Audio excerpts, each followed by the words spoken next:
meet the Canadian wine that started Canadian wine. We are a relatively new, young wine region. And like you guys, the Americans in the US, we went through Prohibition in the US. And we started a little bit before the US did with Prohibition, and we ended a little bit before you did in the US. And between Prohibition ending and the 1970s, there wasn't a whole lot going on when it comes to wine.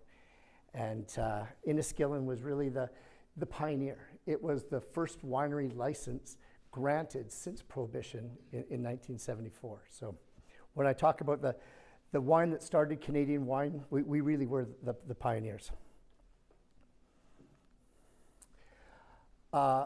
It started when Carl Kaiser, who was an Austrian, married a young Canadian girl, and Carl made wine in Austria, fell in love with his wife, well, his girlfriend to be his wife, came to Canada, and being a good European, wanted to drink the local wine.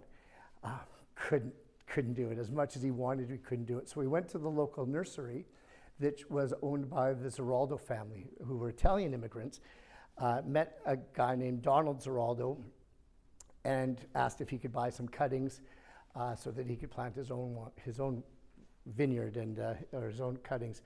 A couple years later, brought Donald a bottle and said, I just want to show you the wine I've made with your cuttings. And Donald said, can you do that again? He says, yeah, I can do it again.